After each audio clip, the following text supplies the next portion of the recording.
Breaking news. Umiinit ngayon ang usap-usapan matapos kumalat sa social media ang mga ulat ng umano'y matinding tensyon sa loob ng Armed Forces of the Philippines o AFP.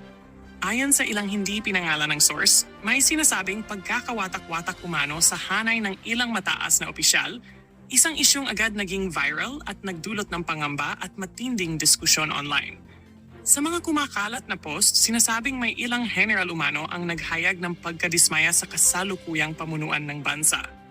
Gayunpaman, hanggang sa oras na ito, wala pang opisyal na pahayag o kumpirmasyon mula sa AFP o Malacanang na magpapatunay sa mga paratang na ito. Paulit-ulit, ding paalala ng mga eksperto na maging maingat sa pagbabahagi ng hindi beripikadong impormasyon.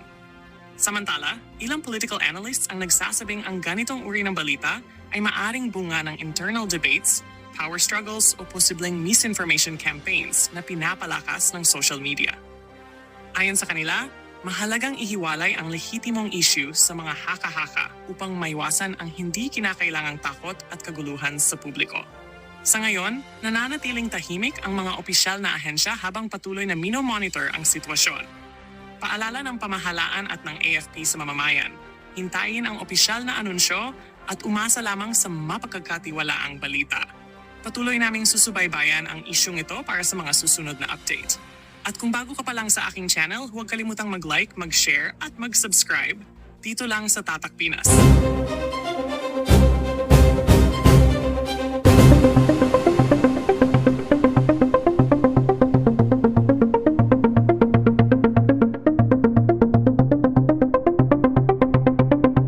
Mga kababayan, viral ho ngayon sa mundo ng social media. Yang ginawa ng mga dilawan at pinklawan na yan na pagpapatayo ng memorial para dito kay Kian De Los Santos. Ang tanong ho ng ating mga kababayan, kung yung bata na yan napatayuan ng memorial, paano naman yung mga biktima ng mga drogista, biktima ng mga addict na rapist? Nasaan na daw yung memorial para sa mga biktima na yan? At dito rin sa video na to, pag-usapan din ho natin itong mga paliwanag nitong si Senator Robin Padilla kung bakit hindi ho siya pumirma dyan sa 2026 budget.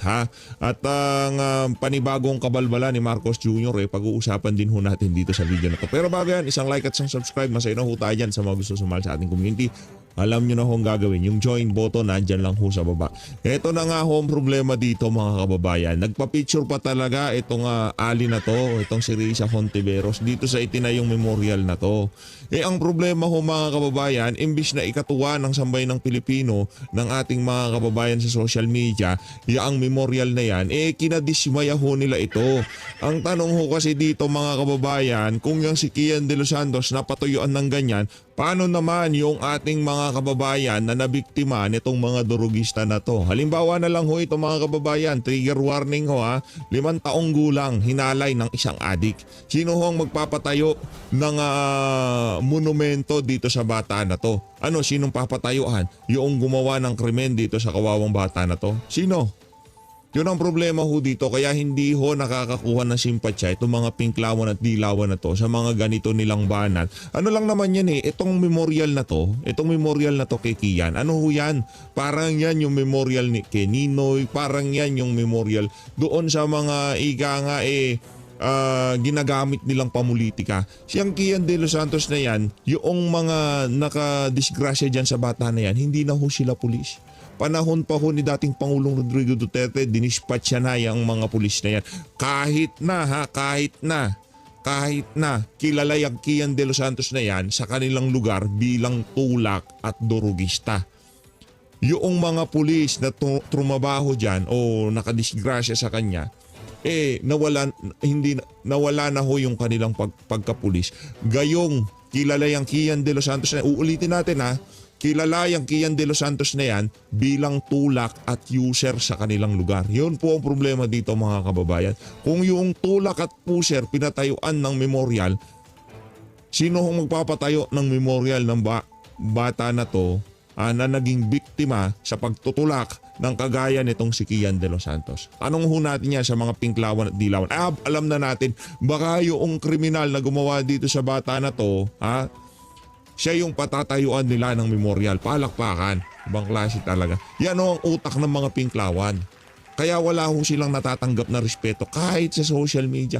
Ang tabang ho ng atake nila, ang tabang ho ng mga banat nila, lalo na sa mga Duterte. Para saan ba itong memorial na to? Para ipaalala na yung madugong giyera kontra droga nitong si dating Pangulong Rodrigo Duterte naging biktima itong si Kian de los Santos. Mga urol talaga itong mga to. Oo. Lipat po tayo dito kay sana ngayong mga panahon na to naiintindihan nyo na ho mga kababayan kung bakit itong si Vince Dizon kahit na alam na niya na puro kalokohan ang pinagagawa niya dyan sa administrasyon itong si Marcos Jr. Tuloy-tuloy lang ho siya. Ibang klase ho itong mama na to. Ito na nga ho ba suspecha natin dito mga kababayan? Ito kasing si Marcos Jr., itong grupo na to, mahilig hong mang-blackmail to. Mahilig ho silang mang-blackmail. Malamang sa malamang, ito ho yung pinang-blackmail nila kay Vince Dizon. Once na hindi ka sumunod sa amin, pero palagay ko itong si Vince Dizon gusto niyang tanggihan yung cabinet position na yan noong inimbitahan siya dyan sa nung tinanggap niya yung pwesto dyan sa hindi pa DPWH yan ang tawag dito yung ahensya na unang pinasukan niya sa gabinete ni Marcos Jr. bago siya maging DPWH. Bago yan, sa tingin ho natin, binlockmail yan. Kung sakaling hindi mo tanggapin itong cabinet position na bibigay ko sa'yo, sabi ni Marcos Jr., pasisiklabin natin yung issue mo dyan sa BCDA.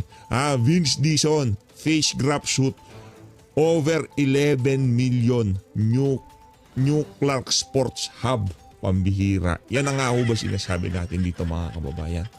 Di ba? Malamang sa malamang dahil na-master na ho ng administrasyon itong si Bangag yung paninira o panggigiba sa social media. Talagang ipapakulong ka nila. Yan ang sigurado dito. Kaya walang nagawa itong si Vince Dizon. Ito ho yung pinampit-pit sa kanyang mga itlog. Yang issue na yan ng BCDA, yang issue na yan na 11 million New Clark Sports Hub. Ngayon alam nyo na ho mga kababayan kung bakit kahit alam na ni Vince Dizon na palubog na ang barko nitong administrasyon na to ni Marcos Jr. Tuloy-tuloy pa rin ho siya sa paniniwala na nasa tama siya ngayong mga panahon na to. Ay hindi pala siya naniniwala, natatakot lang pala siya kay Marcos Jr. kasi anumang oras pwede ho nilang buksan yung 11 billion New Clark Sports Hub na yan pag nagkataon, di ba? Ano na yan? Ngayon, kung hindi dito sa administrasyon itong si Marcos Jr., ibang klase talaga itong mama na to, pinagkatiwalaan siya ni dating Pangulong Rodrigo Duterte. Ay ika nga nitong si Darlia pa yun ho, pinagkatiwalaan siya ni PRR din noon tapos ganon, pambihira. Kaya ngayon dyan sa DPWH, kung yung mga tauhan niya, yung opisina niya, meron din mga proyekto na paborable doon sa mga congressman o yung 2025 National Budget 2.0, wag na ho kayong magtaka. Meron na hong nakaraang issue yan na 11 billion New Clark Sports Hub na issue. Meron ho siyang grab suit over 11 billion New Clark Sports Hub. Ngayon alam nyo na ho mga kababayan. Ulipan na ho tayo dito kay Ajik. Lagay ko lang dyan yung kay Vince Dizon para talaga. Pero mamaya ho, papasadaan din ho natin itong eulogy. Yung eulogy ni nitong si, ang pangalan to? Itong si Google, itong si Attorney Google, no? Si Bulol. Mamaya ho. Unahin na ho muna natin itong panibagong kabalbalan nitong si Marcos Jr. iPhone 17. Pambira. iPhone 17, ibang klaseng pinaparapol. December 30 lang ho ito, kahapon ho ito mga kababayan.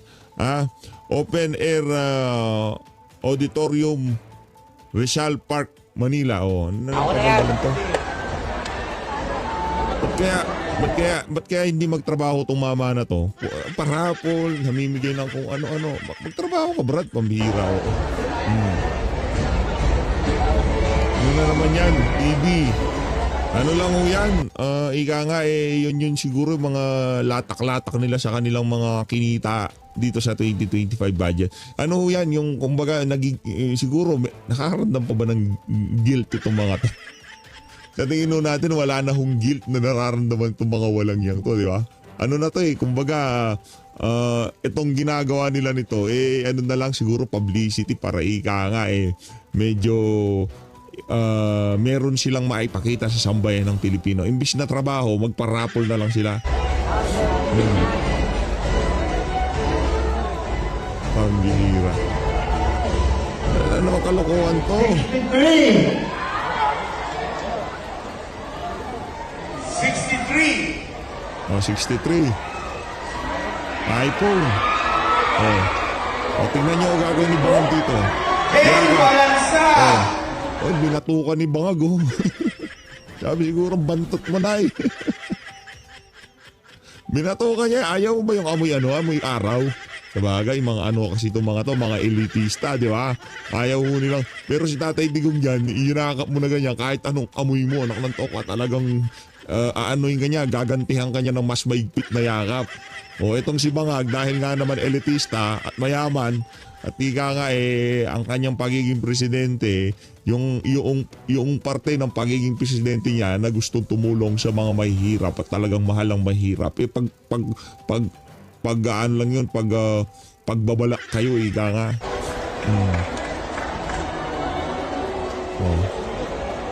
Ayos na yun. Sa bagay, pagka yung mga dumadalo sa mga event nitong si Marcos Jr., pagka naka-uniform yan, malamang sa malamang hakot yan. Pambira, may iPhone ka na, may bayad ka pa.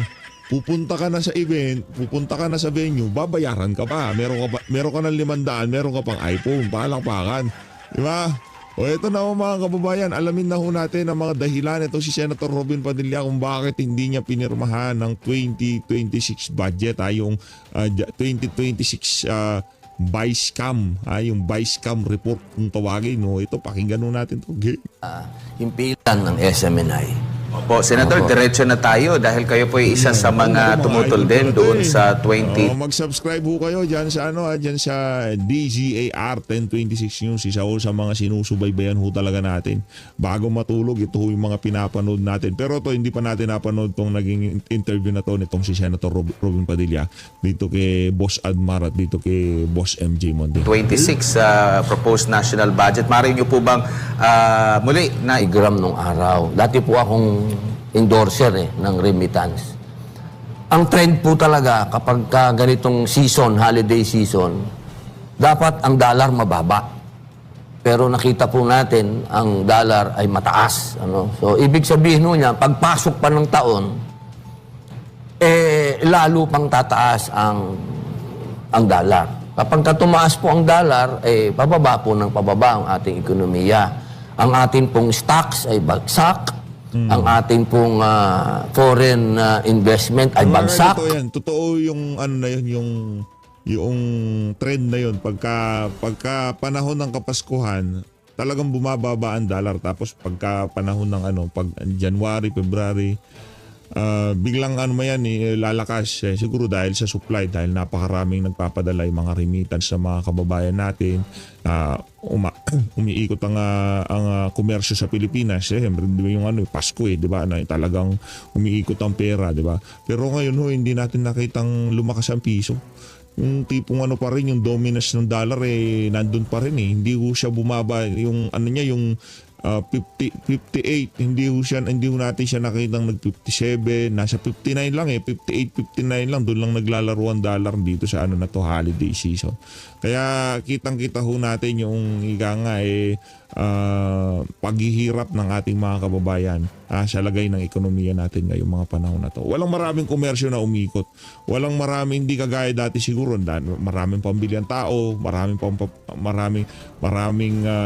perang lumalabas, pumapasok. Ngayon wala siguro talaga dahil sa hirap ng buhay. Understood na ho yun. Kita nyo naman ho yung nangyayari ngayon sa ating bansa. Wala nang tiwala ang sambayan ng Pilipino sa pamahalaan, walang trabaho.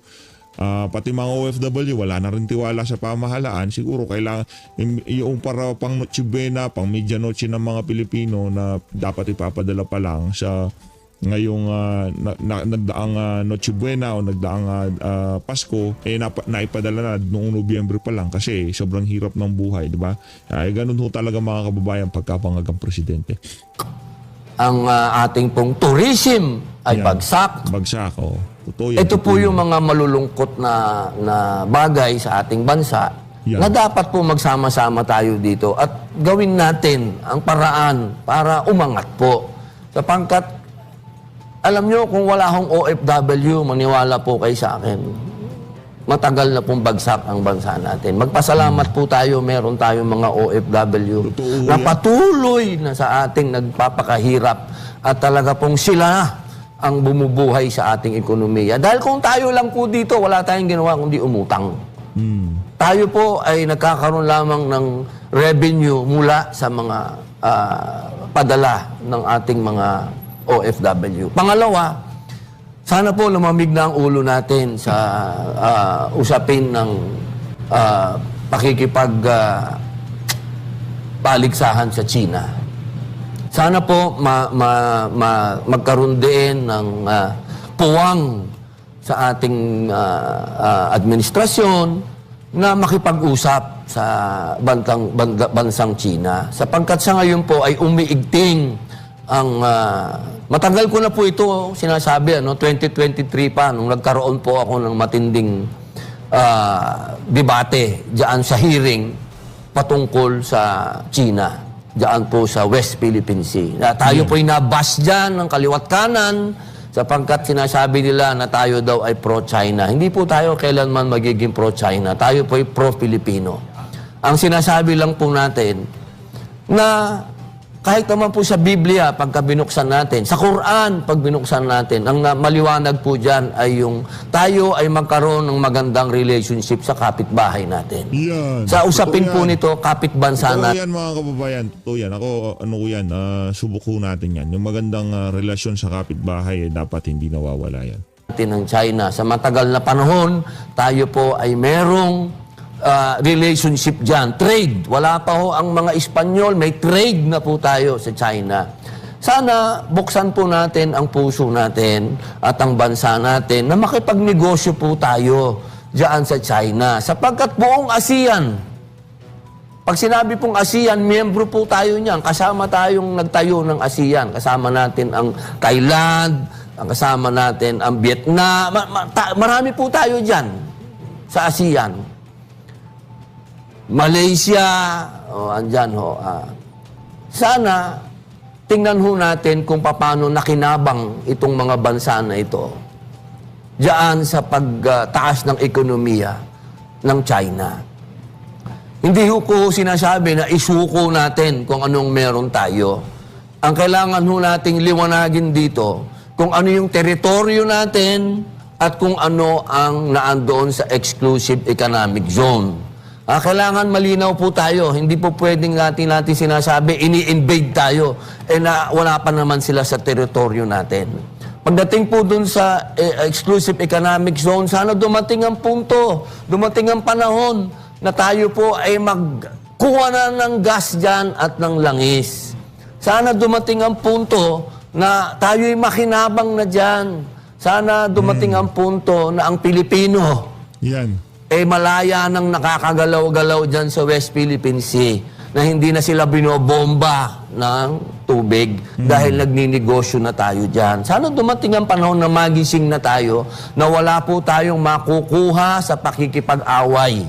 Hindi po tayo magiging progreso, hindi tayo uunlad hanggat tayo po ay nakikipagbalitaktakan dyan sa China na yung kasama natin sa ASEAN nakikipagnegosyo. Correct. Kailangan sumabay po tayo sa alon. Pero hindi ko po sinasabi na tayo ay magpakaduwag dyan. Aba, hindi po. Hindi ko po ganun sinabi yun, ha? Ang sinasabi ko po yung makipagnegosyo. Pang-apat, boss. Sana, mga kababayan ko,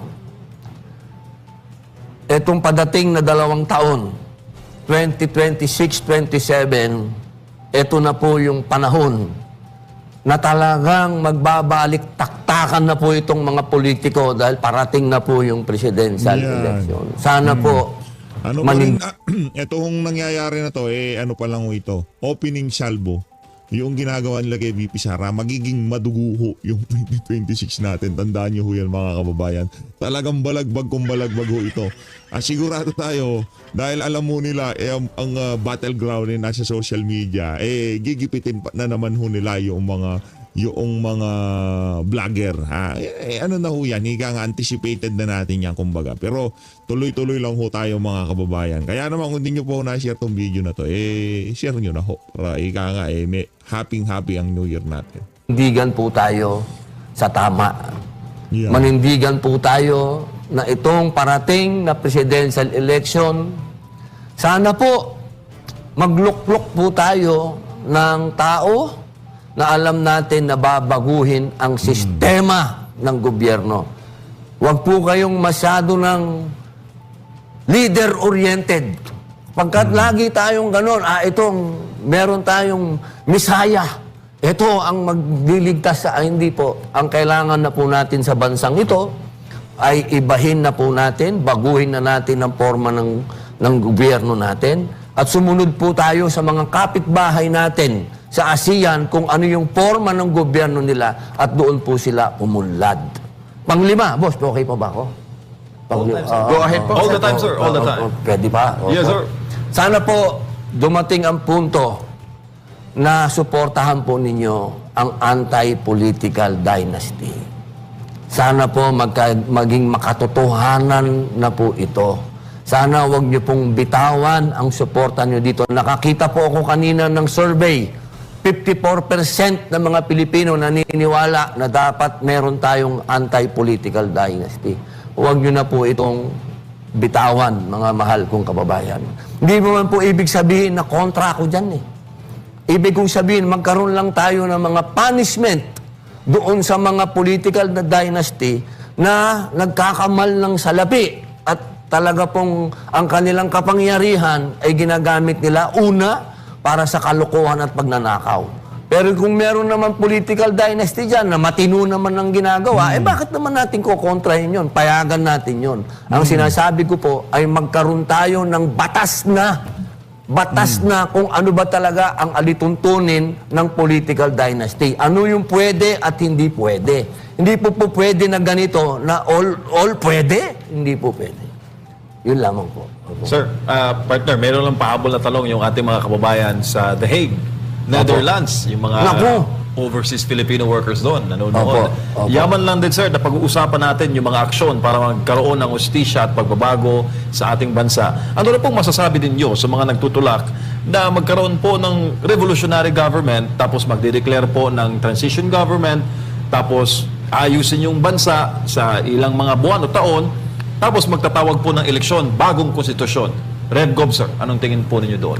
Ay, tayo po, isa sumuporta dyan ng panahon ni Pangulong Rodrigo Roa Duterte. Ang katotohanan po niyan, kahit po balikan niyo po ang mga interview ko, magmula pa noong 2008 hanggang 2008 po, hindi pa po kami magkakilala ni Pangulong Rodrigo Roa Duterte. Revolutionary government na po ako. Dahil ako po'y katipunero. Ayan po, nakikita niyo po. Yan po ang bandera ng katipunan. Yan po ang katipunan ni Andres Bonifacio. At ang gobyerno na po ni Andres Bonifacio ay revolutionary government. Yan po talaga ang kailangan natin sa ating bansa. Pero, ang tanong, handa ba ang bansa ngayon para sa revolutionary government? Palagay ko po kung ito ay nasa isip natin ngayon, kailangan alamin muna natin kung ano yung plano. Halimbawa, ano ba ang gagawin nating forma ng gobyerno? Hindi po pwede na may mag-declare ng revolutionary government tapos tsaka pa lang tayo mag-uusap kung anong plano. Hindi po pwedeng gano'n. Kailangan kung meron ganyang idea, meron na tayo na i-present na tao kung ano yung bago nating konstitusyon. At yung tao ang magsasabi na okay to. Hindi po pwede na politiko na naman ang naku po. Nagawa na ho natin yan noong 1986. Kung natatandaan nyo, ang 1986 revolutionary government din, ha? Tapos gumawa sila ng Freedom Constitution, saka sila gumawa ng CONAS. CONAS ho sila Ano pala sila? Constitutional ano sila appointed sila ni Cory Constitutional Assembly. Oo. Yes. Hindi sila hindi sila elected Sila yung gumawa ng 1987 Constitution So kung ulit lang hindi maganda.